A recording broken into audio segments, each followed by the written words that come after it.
My siblings sold our family home behind my back. Now I'm homeless, and they don't care. I would have never imagined that I would become homeless. Considering everything that I had done to help the family stay together makes me feel that way.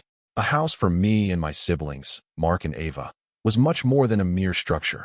It was a magical land that brought us joy and where we could live peacefully. We had spent our childhood throughout the entire house laughing, arguing, and making timeless memories we might not have lived in the ideal house, but we loved it. A few years ago, when our parents passed away, we made a pact that we would try to save the house as it was the last remaining thing we could have used to connect with them. All of this changed when I got to know that I did not have a roof over my head to return to. As it happened, it was a normal Wednesday all day for me. While I was out working on my personal issues, I was residing at a friend's apartment. To clear my cluttered head, I thought to myself that it was just a small vacation. But in reality, I was panicking because I no longer had a family home to rely on. When I pulled up to the house, I expected to see the old oak tree in the yard, the porch with the chip paint that we promised to fix, and well, the house itself. But something was different. As I walked up the driveway, I was stunned to see a new for sale sign in the front yard. My heart sank as I realized nobody had told me the house was on the market. Panicking, I shook my hands before trying the doorknob. My key did not work, and it was locked anyway. In a state of confusion, I decided to knock on the door awkwardly. But when a middle-aged man opened the door, I was not prepared for this. "Can I help you?" he said, clearly not wanting to answer and looking as if he was not expecting any visitors. This is my house," I mumbled, struggling to comprehend the situation. It appears I reside at this location. The man frowned. "I think you've made a mistake. We just bought this house last week. The sale was completed no more than 3 days ago." I went mute. My reality began to fall apart. They purchased the house? What do you mean the sale was completed? This was entirely illogical. As I attempted to gather my thoughts, my chest began to tighten. "There's been a mistake," I said, shaking my head. "This house belonged to my family. My parents passed on and left it to us." He cast his gaze my way and his expression softened. "Look, I know this is hard to accept, but the paperwork is all legit. I can show you the documents if you would like. This isn't real. It can't be. Just a few weeks ago I was here. My belongings, childhood mementos, and my parents' furniture were still here. But now it's all gone. I felt like I got punched in the gut. It's painful for me to deal with. What I want to know is who sold the house." I was finally able to speak, but my voice sounded like a faint whisper. He paused briefly, then added, "I think the previous owners were Mark and Ava. If that name rings a bell. I apologize, but I cannot provide you with all the details. All I know is that the sale occurred legally. Mark and Ava, my siblings, they had sold the house, our house, without telling me." The kick to my stomach was strong enough that I staggered backwards in a daze, profoundly shocked by what I had just heard. I managed a quick apology to the man and made my way to the car, utterly lost. I had the same feeling of being stuck in a nightmare while seated in the car. The only thing that changes is my siblings selling the house without ever telling me. I took a deep breath and then dialed Mark's number, my hands racked with nerves. He picked up after 2 rings, and for some reason, I found his voice infuriatingly nonchalant. "Hey, what's up?" Mark said, like the recent events have not changed a single thing. "Mark, what the hell is going on?" My rage was boiling, and all I could get out through the anger was a single sentence. "I just went to the house, and there's a for sale sign on the yard." Some stranger even responded to the door. "What did you do?" With quiet, disinterested voice going through the line, Mark said, "Oh, yeah, about that. Ava and I decided to sell the house. It was too expensive to maintain, and we thought it was better to just liquidate the asset. Cash out." My voice trembled with rage. "You sold the family house without even telling me? Mark, how could you do this?" Sighing through was Mark's way of indicating his annoyance towards me. "Look, it wasn't like that. You were staying with a friend after all. It's not like you required the house and Ava, and I assumed it'd be easier to deal with everything without you having to be involved. You're always so emotional about this." Emotional. Without skipping a beat, Mark cut me off. "This isn't just some stuff, Mark. This is family home. You had no right to sell it without talking to me." With the expression on his face changing rapidly, his voice dropped. Mark said, "It wasn't just your home. We were joint owners, so we had a say. Ava and I decided that we were going to let it go. At this point, we didn't expect a lot from it. The ground beneath me felt like it was crumbling. In my entire life, I had never felt more betrayed. Not a big deal? Are you serious? I'm homeless now, Mark. I don't have anywhere else to go. Where am I supposed to live?" There it is again. My voice broke, but it was enough to take the steam off. "Tell me you're staying at least with friends, right? Just come up with a rational solution to the problem. We had to decide at one point, which is why we sold. The house was too expensive, and so we needed the money." I wanted to reach through the phone and shake him, make him understand what he had done. All that came out of me was a strangled, "I can't believe you would do this." "I know you're angry and hurt, and I understand that." Mark's voice softened, but there was no real regret in it. "All I want is for you to understand my side too. You don't know how many emotions I face. We did what we had to." I walked out of the room, freed the anger in the walls I was entrapped in. Anxiety, anger, heartbreak, and a little hope all mixing with confusion at the same time. First Ava, then Mark. What were they trying to do? Ava, who I thought had always been more considerate, caring, and less aggressive, has to have a different narrative. She definitely would never have agreed to this, right? But when she picked up, it was more the same. Though she spoke softly, her words were extremely hurtful. "I know you were angry, but we did not want to burden you with details. Selling the house was an extremely rational decision. Why on earth do you think it was okay to do something like this behind my back?" I asked, desperately. I had a right to know and be informed of the decision that was made. "I'm sorry," said Ava, but there was no emotion in her voice. "We had to do it so quickly. We needed the money and the offered amount was too much. Too good to pass up?" I felt sick. "What about me? Did you even think about what this would do to me?" "I have nothing now, Ava. Nothing." On the other end, there was silence, and when she finally spoke again, her voice was quiet. "I'm sorry," she repeated, "but there is nothing we can do now. It is done." After all this, I sat in my car for hours trying to process what just happened. "Here is what we will do. We will use this specific template as a guide and modify it to ensure it accommodates your intended audience. Additionally, we will break these sentences further to simplify the reading. Mark and Avag, my siblings whom I always expected to have my back, decided to betray my trust. They sold our family home without my knowledge. Now I'm left alone without a home or any family support. All I wrestled in is anger and disbelief. I believed that family will always stand beside you no matter how challenging the circumstances might get. But now I'm not so positive about this belief. My life is being destabilized, and the people I relied on most have let me down completely. I lack a place to live, and the most shocking part is that my family doesn't seem to care about this matter. Unfortunately, if you never follow our channel, you risk never seeing it again. On the other hand, if you subscribed, congratulations. You'll always have access to the most interesting stories, whenever you want to watch and listen to them.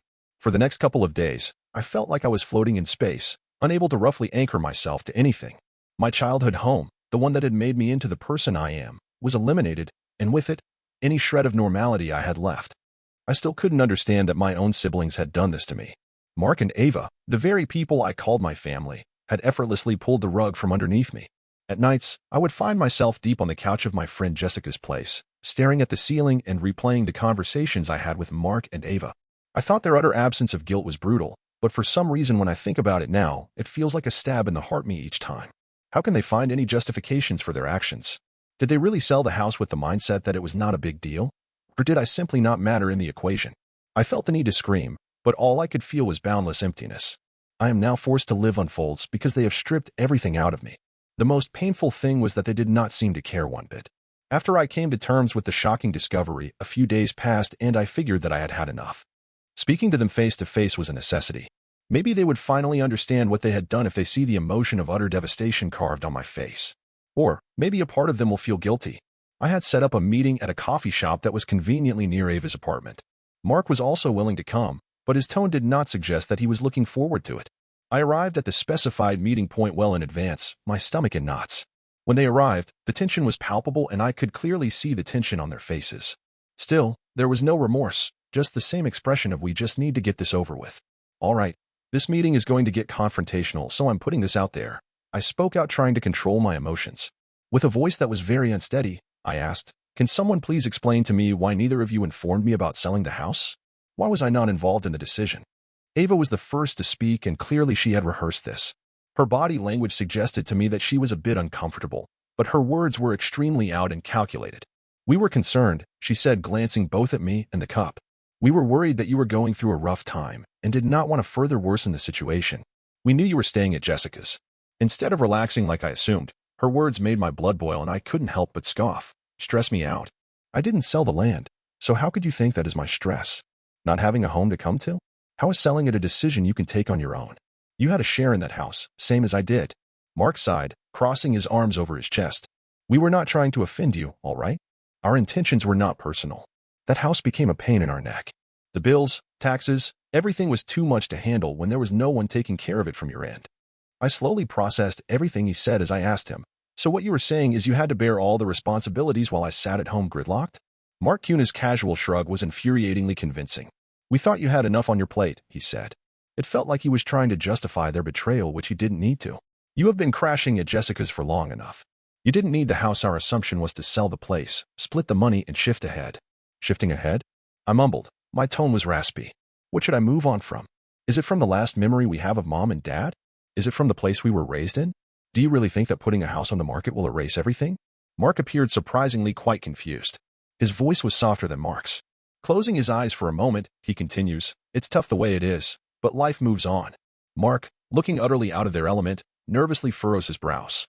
House is gone now, but the money will always remain, Ava puts in. The anger began to reach my lungs, but I shook my head, looking Mark dead in the eyes. What the last memory you and your family have collectively together is. You truly sold the house for money?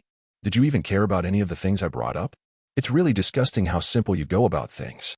That was our last remnant as a family. For what? A couple of extra bucks in your savings accounts? You have made me homeless. I could never have imagined this. We didn't intend on having these consequences, said Ava, fidgeting in her chair. I abandoned my hopes just to think about the present. But guess what? It did happen, I replied angrily. What do you want me to say? Thank you for giving me everything, and in return, you've taken everything away from me. So, how do you expect me to feel? We spent what seemed like eternity talking to one another, and when we had concluded, we had no resolution. I did not receive anyone's apology in any meaningful way. As I departed from the coffee shop, I felt enraged and extremely lost. What is the point to this? How did I get to a stage where I am left feeling like a ghost? I have so many questions, but nobody around me seems to have the answers. In the forthcoming days, I spent wandering around in uncertainty, thinking about how I will tackle what comes next.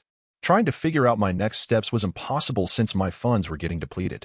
Plus, I couldn't stay at Jessica's place forever. The house had been sold, and on top of that, the money was divided equally between those two, Mark and Ava. No idea made me excited, considering I would always be met with a wall. I debated whether I should get legal representation and attempt to claim my share of the proceeds from the house sale. However, I didn't even know where to start. From what I understood, Mark and Ava had everything sorted out, legally speaking, and I didn't even know if I would have a case. They had the upper hand, and I had no idea about the financial matters. I felt helpless. As I sat trying to think straight in the small park near Jessica's apartment one afternoon, I received a text from Ava. I could not believe my eyes while reading the text. Hello. We've been talking, and we feel really sorry about what happened regarding the house. We know you were angry, and that was never our intention. If it makes a difference, we are prepared to give you a small percentage of the money. We need to discuss this. My palms were sweaty due to confusion and anger as I looked at the notification. A mere portion of the money? Did they just do me a favor? It's not like they just sold the house I grew up in without informing me, right? It was an entire offense. It seemed as though they were paying me off in order to make the issue go away and clear their own conscience. To me, it wasn't just about the money. It was also about feeling betrayed and knowing that I no longer had a home within my family. Instead of responding to Ava's text, I turned off my phone and proceeded to the park and started people watching. For the first time in my life, I felt extremely isolated. My siblings had left me and recklessly sold the only thing which connected me to my parents, and they expect me to just deal with the situation. Absolutely not. I wouldn't just take it. I wouldn't allow myself to be brushed off with what is essentially a token payment. They had robbed me completely, and there was no way I was going to go without putting up a fight. I called a lawyer that night. Remember how I said it was like anything I touched started to decay? This lawyer's office felt just like that. Cold, sterile, painfully devoid of any warmth and comfort. Everything that I had lost. This is why I felt the flicker of hope while sitting in front of Rachel. She seemed like a prominent lawyer, and I could tell she was going to help me. Maybe there was something that could be done to right this terrible wrong in a better way. Rachel was sharp and straightforward. Having practiced family law for many years, she had certainly seen it all. And when I told her that Mark and Ava did sell the house without telling me and that I was now homeless, she didn't seem surprised at all. She didn't even blink. Actually, she looked way too comfortable for my taste and concerned for her sanity. Did I understand correctly that none of the decisions were made in your presence? She asked me casually while making notes. Rachel's face turned serious, and she nodded. Depends on how the house was left to you and your siblings. Legally, if your parents dictated that the property was to be shared amongst the three of you, then they would need your permission in order to dispose it. If the house was only titled and named to Mark and Ava after probate, you may have a tougher battle and had to fight, she said. Do you know what the will said? I know, I said slowly. The paperwork was such a blur, funeral arrangements, the overwhelming grief, and the endless paperwork, am uncertain. But I do know all three of us were bequeathed the house. Rachel raised an eyebrow. That could be where the problem lies. If your name was on the deed, then they shouldn't have been able to close the transaction without your authorization. If, however, they did succeed in having the house transferred to their names only, they might have discovered a legal loophole. I stumbled at the words that came out of her mouth. Then what is the game plan? Rachel fixed her gaze on me. First, we need to dig up the title and see what was done with it. If your siblings are truly unscrupulous, there is a possibility for a lawsuit. At the least, we might be able to get a portion of the money from the sale. But this is going to require quite a lot of time and effort. I gave a nod that signified my agreement, but I felt both dreaded and determined at the same time. This isn't where I wanted to be, and I certainly didn't want to take my family to court. But what choice was I left with? I surely could not ignore such actions. I am ready, I said with a low voice. I'm willing to go to extremes. Rachel and I started reviewing the documents over the next few weeks. She gathered property deeds, assured bank accounts, and even probate documents. Mark and Ava's finances were like a jigsaw puzzle, and we were slowly assorting it piece by piece. What we uncovered corroborated my deepest fears. It seemed that legal bullying, to some extent, had allowed Mark and Ava to fully sideline me. Somehow, they had managed to transfer the deed into their names after our parents passed, cutting me out entirely. Devastating does not even come close to how I felt seeing the betrayal in its purest form. Against all odds, Rachel kept defying the odds. She systematically filed a lawsuit on my behalf, arguing that I was unjustly omitted and forcibly set aside from the profits. She made it very clear that the legal battle is not going to be easy, but told me that the best course of action is indeed filing the lawsuit. Through it all, I fought to stay afloat. I oscillated between staying at Jessica's place and couch surfing with friends and felt more lost than I had ever been. It was not just the house that I had lost, there was also my family. Every passing day without Mark or Ava reaching out felt like another dismantling to our already fragile relationship. It was a mess, and now more than anything, I was no longer hopeful for an apology. A part of me wished that I never had to see either of them ever again. I was all by myself now, the mess was my responsibility now, and the resistance was only just starting. Some months later, the actual court proceedings kicked off. I don't think Mark and Ava ever intended to settle any differences. Hiring their own lawyers and battling in the courtrooms was their preferred style. The courtroom felt cold and distant, yet the energy between all of us felt alive. I stood there not being able to comprehend that it had boiled down to this. My own siblings sitting before me with varying emotions, from self-satisfied to angry. Ava didn't even have the shame to face me, and Mark sat there with his arms folded and his lips curled into a smile as if all of this was a joke to him. Rachel articulated the case in a systematic manner and assuredly presented it. She laid out in my absence, Mark and Ava joining forces to manipulate the process of probate and gain control of the family home in its entirety, doing away with me in the process. She had proof, documents indicating the change of household ownership, support emails between the two discussing the sale, and even other records showing that money was withdrawn from accounts without any intention of sharing it with me. The judge's expression was frozen, making it difficult to gauge him, but I could tell that he was attempting to listen to everything carefully.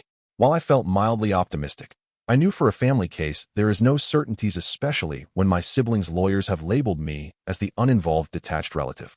They countered by stating that I have left the house as an act of self-exile and did not wish to actively maintain the premises, and so Mark and Ava, in order, took steps to care for my parents' estate.